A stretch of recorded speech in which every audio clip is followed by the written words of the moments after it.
Hello प्रिय साथियों, आप सभी को नमस्कार। आज हम आज हम आप सबको एक बहुत ही महत्वपूर्ण खबर के बारे में बताने जा रहे हैं। जो एक एक ये विज्ञप्ति जारी हुई है इंडियन पोस्ट जीडीएस रिक्वायरमेंट 2022 का, जिसमें आपके अच्छे खासे पदों पे भर्ती विज्ञप्ति जारी हुई है, जिसमें कुल पद आपके 38,926 पद हैं। उस विज्ञप्ति के बारे में हम आपको फुल डिटेल बताने वाले हैं। कैसे फार्म भरा जाएगा, कितनी योग्यता है, कौन कौन भर सकता है, क्या ग्रेजुएशन वाले भर सकते हैं, 12वीं वाले भर सकते हैं कि 10वीं वाले भर सकते हैं। फुल योग्यता बताएंगे, कैसे क्या क्या होता है, स्टेट वाइज है कि पूरे देश लेवल पर किस प्रकार से इसके फॉर्म फिलअप किए जाएंगे। आपको एक एक पॉइंट के बारे में हम अच्छे से बताएंगे। तो आइए आपको बताते हैं। जो इंडियन पोस्ट जीडीएस रिक्वायरमेंट 2022 का विज्ञप्ति जारी हुआ है, जिसमें कुल आपके 38,926 पद हैं और उसका आवेदन करने की तिथि आपकी 2 मई से 5 जून तक रखी गई है। इसमें आपकी योग्यता केवल 10वीं है। अगर आप भारत के किसी भी मान्यता प्राप्त बोर्ड से अगर आप 10वीं पास हैं तो आप इस फार्म को भरने के लिए एलिजिबल हैं, योग्यताधारी हैं। और इसमें आयु सीमा में काफ़ी रियायत बरती गई है, काफ़ी छूट दी गई है। आपकी मिनिमम 18 वर्ष होनी चाहिए और मैक्सिमम आपकी 40 वर्ष होनी चाहिए। उसके बाद भी आप कैटेगरी से बिलोंग करते हैं तो सभी कैटेगरियों का अलग अलग अपना छूट है। किस कैटेगरी में कितना छूट है आपको वो भी बताएंगे। कितने छूट जनरल के लिए है, कितना ओबीसी के लिए है, कितना एससी एसटी के लिए, कितना पीडब्ल्यूडी के लिए है, यही है। उसके बाद आपका वही आवेदन की प्रक्रिया 2 मई से आपके फार्म भरने चालू हो जाएंगे। आइए आगे देखते हैं इसके बारे में बढ़िया से समझेंगे, जानेंगे। तो पहले आवेदन भरने की प्रक्रिया आपकी ये जो है 2 मई से चालू हो जाएगी, यानी कल से चालू हो गई है। इसके आवेदन की अंतिम तिथि आपका 5 जून है। उसके बाद आगे इसके बारे में जानेंगे। तो इसका भुगतान शुल्क ऑनलाइन या ऑफलाइन आप दोनों तरीक़ा से कर सकते हैं। जैसे आपको सुविधा लगे आप उसमें ऑनलाइन ऑफलाइन दोनों तरीके से कर सकते हैं। इसमें आपके लिए आवेदन शुल्क बस 100 रुपया रखा गया है। सामान्य ईडब्ल्यूएस और ओबीसी पुरुष कोई भी हो, किसी भी कैटेगरी के हो, ईडब्ल्यूएस में हो, सामान्य में हो, ओबीसी पुरुष में हो, तो आपको 100 रुपया इसमें दिया है। आपको 100 रुपये इसमें देना है, 100 रुपया चालान है। उसके बाद वेबसाइट ये है, आप इन वेबसाइटों से डायरेक्ट जाके फार्म फिलअप कर सकते हैं। वही आगे इसमें जानेंगे। आगे 2-3 पॉइंट हैं आपको जो बेहद ही ज़रूरी है फार्म भरते समय, उसमें सावधानी बरतना। उम्मीदवार ध्यान दें यहाँ पे। हम आपको जीडीएस फार्म 2022 के आवेदन हेतु निर्धारित पात्रता बताने जा रहे हैं। आप नीचे दी गई जानकारी के माध्यम से जानकारी प्राप्त कर सकते हैं। तो आइए एक एक पॉइंट को स्पष्ट आपके लिए हम करते हैं। सबसे पहले आप इसमें देखेंगे कि भारतीय डाक सेवा के लिए वो आयु सीमा की आपको बता दें, आयु सीमा कितनी है।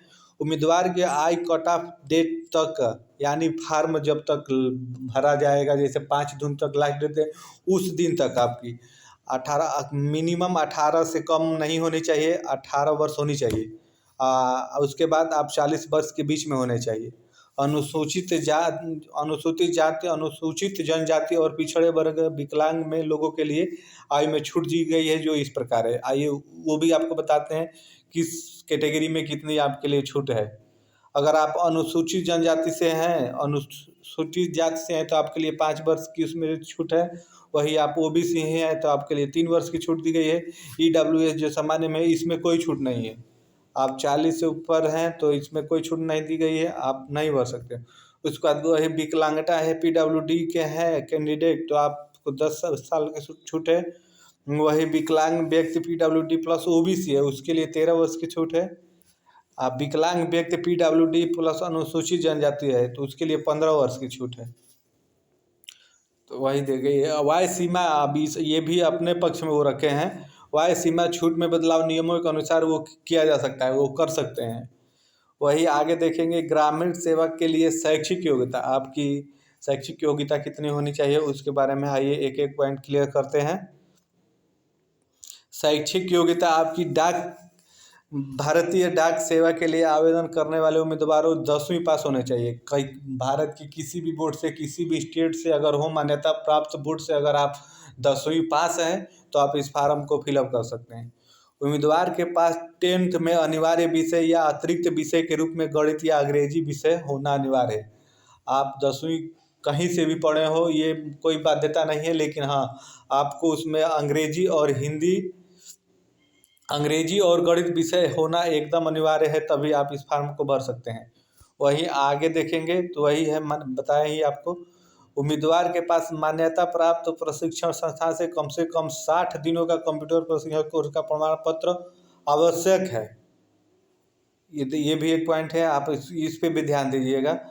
उम्मीदवार के पास मान्यता प्राप्त प्रशिक्षण संस्थान से किसी भी कंप्यूटर कोर्स से अगर आप कम से कम 60 दिनों का कंप्यूटर कोर्स का प्रमाण पत्र होना है, आवश्यक है। यदि किसी उम्मीदवार के कक्षा 10 या उसे शैक्षणिक योग्यता में किसी एक विषय में कंप्यूटर का अध्ययन किया है तो कंप्यूटर प्रमाण पत्र की कोई ज़रूरत नहीं। अर्थात कहने का मतलब ये है कि 12वीं में, चाहे ग्रेजुएशन में, चाहे हायर एजुकेशन में, अगर आपका कोई सब्जेक्ट कंप्यूटर से जुड़ा हुआ है तब आपके लिए कोई कंप्यूटर की बाध्यता नहीं है, तब आपको कंप्यूटर की ज़रूरत नहीं है। वरना आपको 60 दिन का कोई कोर्स कंप्यूटर का होना अनिवार्य है। वही नेक्स्ट पॉइंट की बात करें तो आवेदन को अस्थाई भाषा का ज्ञान होना चाहिए। अगर आप जिस जगह के लिए अप्लाई कर रहे हैं, जैसे आप मान लीजिए यूपी से हैं, यूपी के लिए अप्लाई कर रहे हैं, तो यूपी की जो भाषा है, वो स्थानीय भाषा है, उसके बारे में आपकी जानकारी होनी चाहिए। अगर आप हरियाणा से कर रहे हैं, उसके बारे में आपकी जानकारी होनी चाहिए। उनका अर्थात कहने का मतलब ये है कि आप जिस भी स्टेट से फार्म फिलअप करने वाले, वहाँ की स्थानीय भाषा के बारे में आपको जानकारी होना चाहिए। वही आप आगे देखेंगे, आवेदन करने के लिए योग्यता आपकी क्या होनी चाहिए। आपकी योग्यता ग्रामीण डाक सेवा के लिए किसी भी पद के लिए आवेदन करने वाले उम्मीदवार को साइकिल चलानी आनी चाहिए। ये न एक नॉर्मल सी बात है, जाहिर सी बात है, आपको साइकिल चलाना आनी चाहिए, क्योंकि आपको ग्रामीण अंचलों, गाँव में ही ये रिक्वायरमेंट है। तो आप गाँव तक पहुँचने के लिए आपको साइकिल की आवश्यकता अनिवार्य है, इसलिए इसमें दिया है कि साइकिल चलाने आना चाहिए। उसके बाद आगे देखेंगे तो उम्मीदवार को स्कूटर या मोटरसाइकिल चलानी आती हो भी तो आवेदन कर सकता है। अगर साइकिल नहीं आता है, मोटरसाइकिल आता है, तो तब भी आप आवेदन कर सकते हैं। उम्मीदवार को स्थानीय भाषा पढ़ना लिखनी आनी चाहिए, जिससे कि राज्य में कौन सी भाषा बोली जाती है। पहले ही बताया, आप जिस स्टेट से अप्लाई करना चाहते हैं, जिस भी स्टेट में अप्लाई करेंगे, तो उस क्षेत्र का, उस राज्य का आपको स्थानीय भाषा आना एकदम अनिवार्य है। वही आगे नेक्स्ट बात करें तो ग्रामीण डाक सेवा, इसमें दो है, एक है आपका बीपीएम है और एक है आपका ये बीपीएम है। तो बीपीएम का मतलब होता है शाखा पोस्ट मास्टर। तो इसके बारे में एक एक करके आपको बताएंगे। उम्मीदवार, पहले ये देखिए, उम्मीदवार रजिस्ट्रेशन करने से पहले अपने सर्कल का पता कर लें जहाँ से आपने 10वीं पास की है। नीचे दी गई तालिका के माध्यम से आप आसानी से अपने सर्कल का पता लगा सकते हैं। ये है सर्कल है, इतने में आपको पता लगा, ये इसी के बीच में आपका होना चाहिए, इसी से आप कहीं पढ़े होने चाहिए, इसी के निवासी होने चाहिए। आंध्र प्रदेश के होने चाहिए, असम, बिहार, छत्तीसगढ़, दिल्ली, गुजरात, दमन, दीव, दादर नगर हवेली, यानी सारे स्टेट का है। इसमें कहीं से भी आपका होना अनिवार्य है, इसमें कोई समस्या नहीं है। पूरे भारतवर्ष के लिए ये वैकेंसी जारी हुई है, इतनी बड़ी वैकेंसी, 38,926 पदों पर आपके।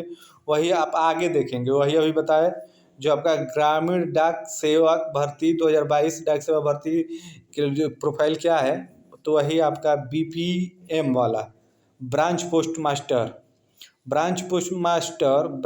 मास्टर की जॉब प्रोफाइल में ब्रांच पोस्ट ऑफिस के प्रबंधन के सभी कार्य शामिल हैं। यानी ब्रांच पे आप रहेंगे, वहीं के आपके सारे कार्य आपको करने पड़ेंगे।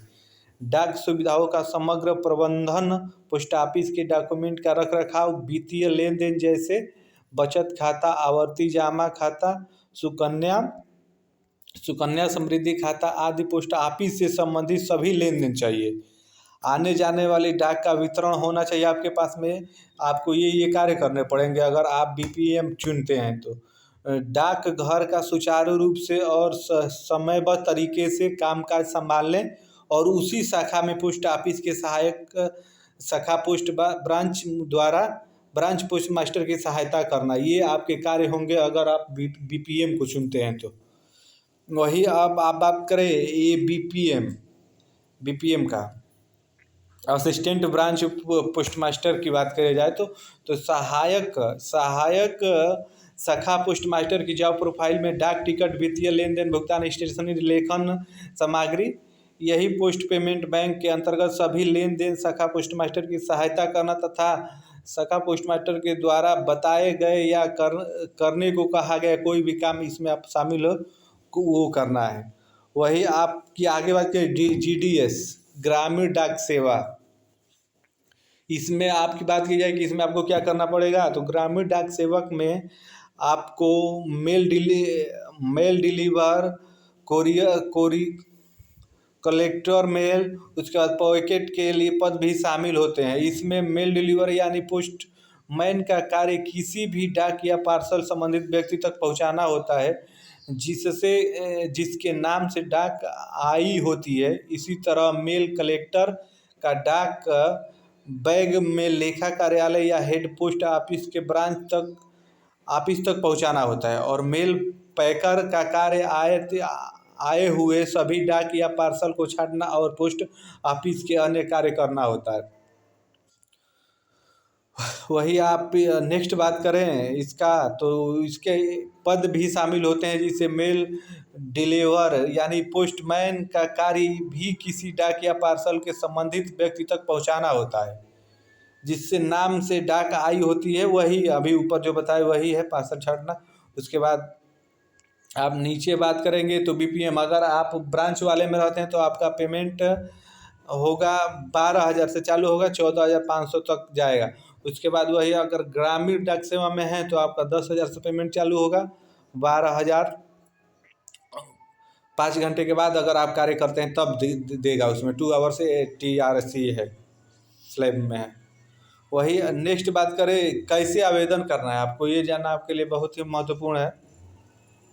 भारतीय डाक सेवा जीडीएस भर्ती के लिए आवेदन करने के लिए आवेदन के मुख्य 3 चरण हैं। पंजीकरण का पहले करना है आपको, रजिस्ट्रेशन यानी करना है, उसके बाद शुल्क भुगतान करना है, फिर आपको ऑनलाइन आवेदन करना है। और तीनों चरणों के बारे में विस्तृत हम आपको बता रहे हैं, नीचे देखे समझिए। पहले आप ग्रामीण डाक सेवा भर्ती के आवेदन करने के लिए सबसे पहले पंजीकरण रजिस्ट्रेशन करना होगा। अभी बताएं पहले आपको रजिस्ट्रेशन करना होता है किसी भी फार्म के लिए, ठीक वैसे इसमें भी है। ऑनलाइन रजिस्ट्रेशन करने के लिए आपको जीडीएस की आधिकारिक वेबसाइट पे जाना होगा। ऐसे आपको खोलेंगे आधिकारिक वेबसाइट तो ऐसे खुल के आपके सामने आएगा। रजिस्ट्रेशन करने के लिए होम पेज पर स्टेज 1 रजिस्ट्रेशन लिंक पर क्लिक करना होगा। तो ऐसे क्लिक करेंगे तो उसके बाद आपके सामने कुछ ऐसा इंटरफेस खुल के आएगा। आप इसमें जो आपकी मांगेगा उसमें आप डालेंगे, मोबाइल नंबर है, आधार नंबर है, ऐसे email, date of birth, gender करके सिलेक्ट करेंगे। उसके बाद रजिस्ट्रेशन फॉर्म में अपने मोबाइल नंबर, आधार संख्या, ईमेल, जन्म तिथि, लिंग, समुदाय, सर्किल, 10वीं ये बताए, ऐसे आपको सारे फिलअप करना है। उसके बाद नेक्स्ट जाना है। इसके बाद आपको बता दें होम पेज विजिट करना होगा। वही बताए स्टेप 2 में पेमेंट का ऑप्शन आपका आएगा, वो आपको पेमेंट करना है। अपने रजिस्ट्रेशन नंबर को भरे जैसा नीचे दिया गया है।